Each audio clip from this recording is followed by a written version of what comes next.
My wife forgot to delete one message before our anniversary dinner. That was all it took. Not a confession or some dramatic scene from a movie. Just one line on a glowing phone screen while I was standing in our kitchen trying to fix my tie in the reflection of the microwave. It was our 10th anniversary. 10 years of birthdays, rent payments, cheap vacations, hospital waiting rooms, inside jokes, quiet apologies, and Sunday mornings where neither of us wanted to leave the bed. I had planned the whole night. Same restaurant where I proposed, same table by the window. Same bottle of wine she used to say tasted like our beginning, even though I was pretty sure she only liked the memory. I even bought her a silver necklace. 3 months earlier, Laura had stopped in front of a jewelry store window and stared at it for too long. When I asked if she wanted it, she smiled and said, "No, it's beautiful, but I don't need it." So I bought it. Because that's what you do when you still believe love is made of small things. Laura was upstairs getting ready. Her phone buzzed on the counter. Then again, I glanced at it without thinking. After 10 years, your wife's phone feels like part of the house. Keys, mail, a coffee mug by the sink. Something familiar enough that you stop treating it like a locked door. The screen lit up. No name, just a number. The preview said, "Don't wear the silver earrings tonight. He gave you those. Wear something that belongs to me." I stared at it. For a second, my brain tried to rearrange the words into something harmless. It couldn't. He gave you those. Wear something that belongs to me. Upstairs, Laura called. "Daniel, have you seen my black heels?" I picked up the phone. Then I set it down again before I did something stupid. My hand was shaking so badly I almost knocked over the wine I had bought for after dinner. "Daniel?" I looked toward the stairs. She was humming. That was the part I remember most. Not the message. The humming. Like nothing had happened. Like some other man hadn't just told my wife what to wear on our anniversary. You are listening to the Eris Files. Every betrayal leaves a file. I said, "By the closet." She called back, "Found them. Thanks." The screen went dark. I wanted to unlock the phone, but I didn't know her passcode anymore. That should have bothered me before. It didn't.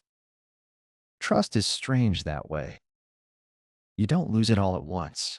You stop checking little things because you believe you don't have to. Changed passwords. A phone always face down. A smile at a screen followed by nothing. Late meetings. New perfume.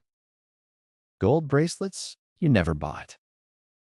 You don't notice the missing pieces until one message shows you the picture. Laura came downstairs 20 minutes later in a dark green dress I had never seen before. She stopped at the bottom of the stairs and turned slightly. "Well?" I looked at her earrings. Gold, not silver. Then I saw the bracelet on her wrist. Small, elegant, gold. Also not mine. "You look beautiful," I said. She smiled. "Good answer." She touched the bracelet once, almost without thinking, then reached for her purse. That tiny gesture told me more than she knew. On the drive, she talked about traffic, work, and her sister's new boyfriend. I answered when I had to. Mostly, I kept my eyes on the road and tried to breathe normally. At a red light, her phone buzzed inside her purse. She didn't take it out, but she looked down. Fast. Careful. Guilty. The restaurant was Marcelli's, a small Italian place on the corner of Westbrook and 8th. 10 years earlier, I proposed there with a ring I couldn't afford and a speech I had practiced in the bathroom 6 times. Laura cried before I even finished asking. She said yes so quickly the waiter clapped. I used to think that was the best night of my life. Now I think some memories only stay beautiful because no one has opened the file yet. The host smiled when we walked in. Mr. Hayes, happy anniversary. Your table is ready. Laura squeezed my arm. You remembered the table? Of course. She kissed my cheek. I felt nothing. That scared me more than anger would have. We followed the host through the restaurant. And then I saw him. A man sitting 2 tables behind ours. Early 40s, dark jacket, no wedding ring. A glass of red wine in front of him. He looked at Laura before he looked at me. Too fast. Too comfortable. Laura's hand tightened around my arm for half a second. The host pulled out her chair. She sat with her back to the man. I sat facing him. That was not an accident. Not anymore. The man raised his glass slightly. Not to me. To her. Laura stared at the menu like it might save her. The waiter asked if we wanted the anniversary wine. I said yes. Laura smiled too brightly. You really went all out. I wanted tonight to be memorable. Her eyes flicked up, then away. Her purse buzzed again. She pretended not to hear it. I leaned back. So, how was your day? Fine. Long. Anything interesting happen? Not really. Not really. People use small phrases when they don't want to build a big lie out loud. Not really. Just work. Nothing important. You're overthinking it. The wine came. Laura lifted her glass. To 10 years. I looked at her. Her eyes were shining, but not with love. With nerves. To 10 years, I said. The man behind her checked his phone. Her purse buzzed. I smiled. Do you need to get that? No. You sure? It's probably my sister. What does she want? Laura blinked. What? Your sister. I don't know. I didn't look. Right. She set her glass down. Daniel, are you okay? That was almost funny. People can hold a knife behind their back and still ask why you're bleeding. I'm fine. Dinner arrived. She ordered sea bass. I ordered steak I didn't want. We talked like actors trying to remember a scene neither of us wanted to perform. Work. Weather. Her mother's new neighbor. A couple near the window who looked like they were on a first date. Every few minutes, I looked at the man behind her. He barely touched his food. He watched us like someone waiting for his turn. Halfway through dinner, Laura stood. I'll be right back. She took her purse. Of course she did. I watched her walk toward the restrooms. 5 seconds later, the man stood up. He didn't even pretend. He dropped cash on the table and followed her. Something inside me went quiet. Not calm. Quiet. There's a difference. Calm is peace. Quiet is what happens when the part of you that wants to scream steps aside for something colder. I got up. The restroom hallway turned left. Near the emergency exit, there was a small alcove half hidden behind a fake olive tree and stacked wine crates. I stopped before they could see me. Laura's voice was low. You shouldn't be here. The man said, You said tonight would be the last time. I said I would talk to him soon. You always say soon. Marcus, please. Marcus. Now he had a name. I took out my phone and started recording. Laura said, This is my anniversary dinner. That's exactly why I came. You're being cruel.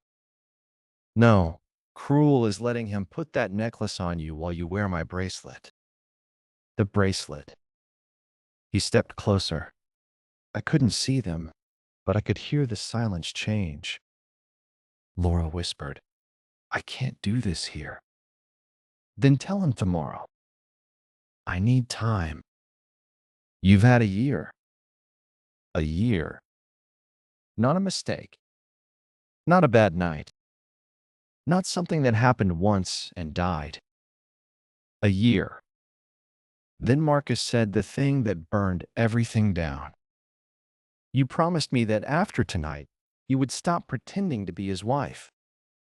I stopped recording and walked back to the table. My hands were steady. That should have frightened me. Laura returned a minute later, cheeks flushed. Sorry, there was a line. I almost admired the lie. Small. Ordinary. Completely useless. Marcus came back and sat behind her. Laura didn't turn around. She didn't need to. I cut into my steak. Who's Marcus? Her knife slipped. Just enough. What? Marcus. I don't know what you mean. I looked past her. Marcus was watching. I smiled at him. He looked away. Laura whispered, Daniel, please don't do this here. That told me she understood exactly what I knew. Not all of it. Enough. Do what? Please. Is he why you didn't wear the silver earrings? Her face collapsed. The waiter arrived with dessert at the worst possible moment. A small chocolate cake. One candle. Happy anniversary written in white icing. He smiled. Congratulations. No one answered. He set it down and left quickly, probably wishing he had chosen any other table. Laura stared at the candle. It burned between us like a tiny funeral. I can explain. No, you can't. She started crying. Quietly, carefully. The way people cry when they still think the room can be managed. How long? She looked down. How long, Laura? A year, she whispered. I already knew. Still, hearing it from her mouth made it real. A year of birthdays, grocery runs, movie nights, morning coffee.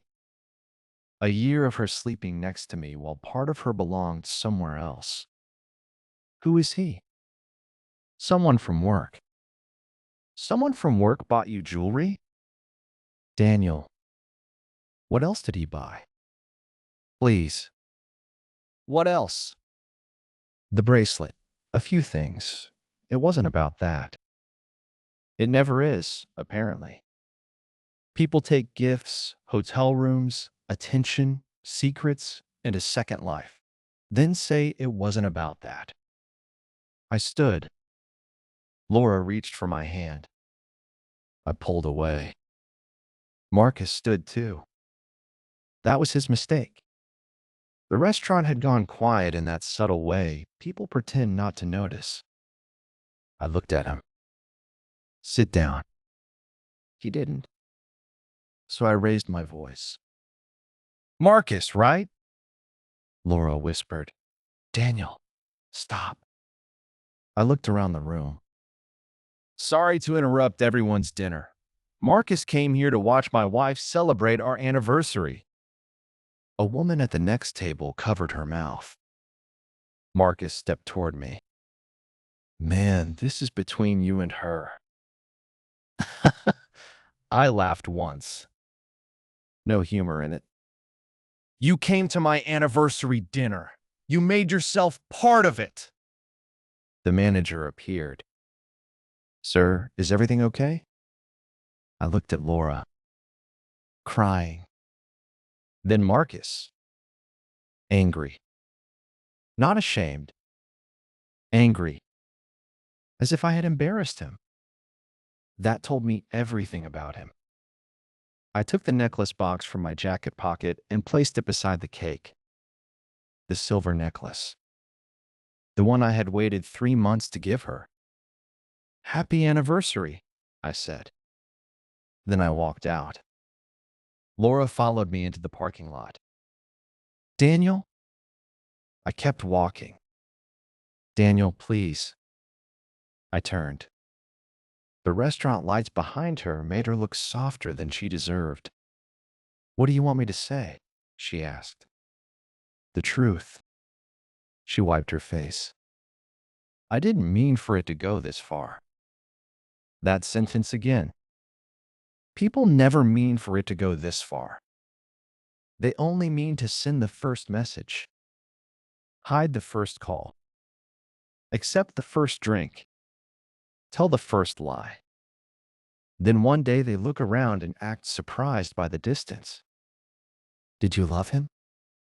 She hesitated. That was the answer. I nodded. She reached for me. I love you too. Too? Such a small word. Such a stupid, devastating word. I got in my car and left her there, wearing his bracelet and my last name. The next morning, I opened the file. I didn't call it that at first. At first, it was just survival. The phone preview. The recording from the hallway. A photo of Marcus at the table behind us. Receipts I found later. A hotel charge Laura said was for a work conference. A rideshare pickup near his apartment.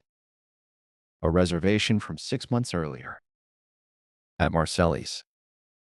Our place. That was what made me sick. They hadn't just found somewhere secret. They had used our memories as cover. I opened Laura's old laptop. She had forgotten her messages, still synced there. People say cheaters become careful. They don't. They become confident. That's worse. The thread with Marcus was half deleted, but not enough. Fragments remained. I miss wearing your shirt. He has no idea. You looked beautiful last night. I hate that he still thinks that restaurant belongs to both of you. Then one message from Laura. Sometimes I feel like Daniel is the life I was supposed to want, and you're the life I actually want.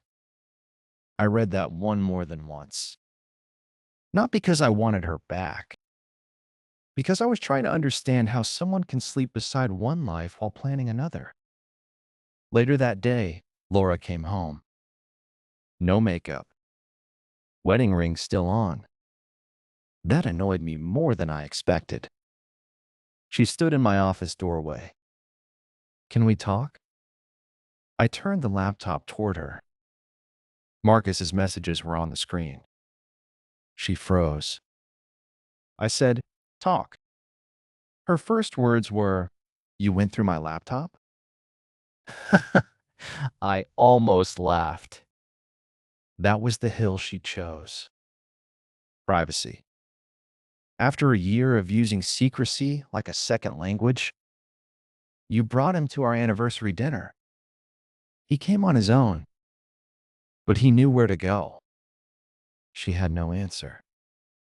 I scrolled to the message about the restaurant. I hate that he still thinks that restaurant belongs to both of you. You gave him our place, I said. It didn't feel like that. To you. She flinched. Good. And I was done protecting her from sentences she had earned. She sat across from me. I was unhappy. Then you should have left. I was scared. Of what? Of hurting you. That almost got me out of the chair. You weren't afraid of hurting me. You were afraid of being seen hurting me. She cried silently. I made a mistake. No, a mistake is forgetting an anniversary. You made a life. She had nothing after that. By the end of the week, I had spoken to a lawyer. Laura moved into her sister's guest room. Marcus disappeared faster than I expected. That's the funny thing about men who demand someone else's wife leave her marriage. They rarely want the consequences that come with her. 2 weeks later, Laura called. Her voice was small. He says he needs space. I almost laughed, but I didn't. I was tired of giving them pieces of me, even angry ones. That sounds familiar. I ruined everything. No, I said. You traded it. There was a long silence. Do you hate me? I looked around the house. Our house. The wedding photo was still on the shelf. The necklace box was still in my jacket. The anniversary reservation card was still on the counter. I don't know yet. That was the truth. Some betrayals don't turn love into hate right away. They turn it into confusion, then grief, then distance. Hate comes later, if you feed it. I chose not to. Not for her. For me. The divorce wasn't dramatic. No public revenge.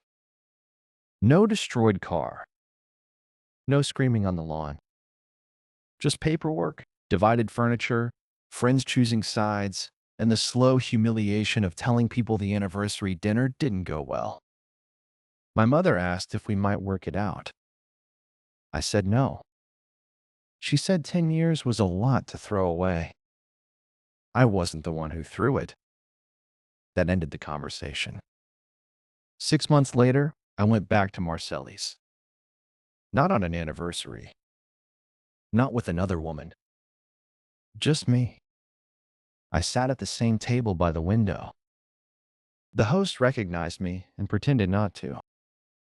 Kind of him. I ordered the same wine. It tasted different. Or maybe I did. I thought going back would hurt. It didn't. The restaurant hadn't betrayed me. The table hadn't lied. That memory was mine before Laura used it, and I decided not to let her keep it. At the end of dinner, I opened the recording from that night one last time. Her voice. His voice. The promise. After tonight, you would stop pretending to be his wife. Then I deleted it. Not because she deserved mercy, because I deserved space. The file was complete. The message. The recording. The receipts. The truth. One forgotten text opened the door. Everything after that only showed me what had been standing behind it. Laura remembered the dress, the bracelet, the lie, the table, the man waiting 2 seats behind us. But she forgot the one thing that would have kept her secret alive a little longer. One message. One line. Wear something that belongs to me. And she did. Just not for long. Another file closed. Another secret exposed. Subscribe to the Eris Files because every betrayal leaves a file.